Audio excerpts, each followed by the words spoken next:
6 सितंबर 1965 का दिन हमें अपने शहीदों और गाजियों को याद करने का मौका देता है, जिन्होंने अपनी जानों का नजराना पेश करके वतन अजीज का दफा किया।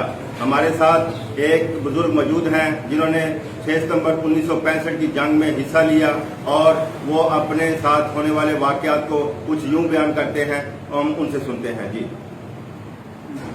नायक मोहम्मद वकील 65 72 MA पलाटून एबटाबाद।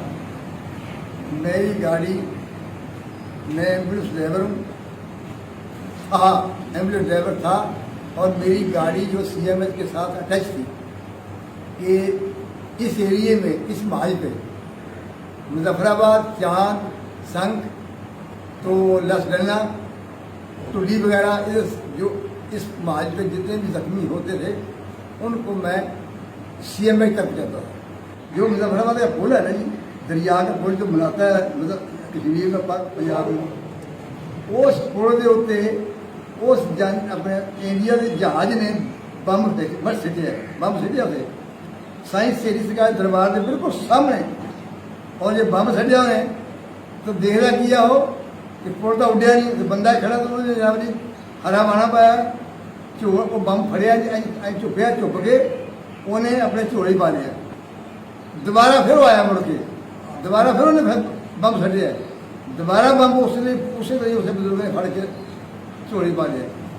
उस तो बाद साड़ी जी पुलिस को पता लग गया जहाज आ गया, इंडिया से बढ़िया, उन्होंने घेरिया, जहाज ला लिया, वो बंदा फड़ लिया, वो अखा जो बनिया ने तो कह लिया जी खुदा वास्ते करके ना थोड़ी मेहरबानी है, मैंने मार तो लेना ही है।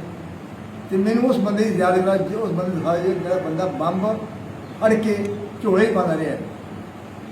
मुजफ्फराबाद का पुल मैं उठाया, मैं अपने पॉइंट से उड़ा बैठा हूँ, लेकिन वो पुल उड़िया नहीं। वो बंदा मैंने दिखा दिया, बंदे ने बम फड़े, 2 दफा बम फटे, 2 दफा ही उसने फड़ के अपनी झोली पा लिया बम। तो मैंने वो बंदे की याद करा दिया, उन्हें अखा मरी तो ले गए बीच में। यानी ऐसे ऐसे वाक़या भी है नहीं, साइंस सिटी से क्या दरबार के सामने ही गल है, और जिंदा मिसाल है। जी बिल्कुल, इनका ये कहना है कि जंगे सितंबर में 1965 में तो हमारे साथ अल्लाह की नुसरत थी, पाकिस्तानी फौज बहुत कम थी और दुश्मन की फौज बहुत ज़्यादा थी, इसलिए हमने जज्बा ईमानी के साथ ये जंग लड़ी और अल्लाह पाक ने हमें फतह और नुसरत से हमकिनार किया।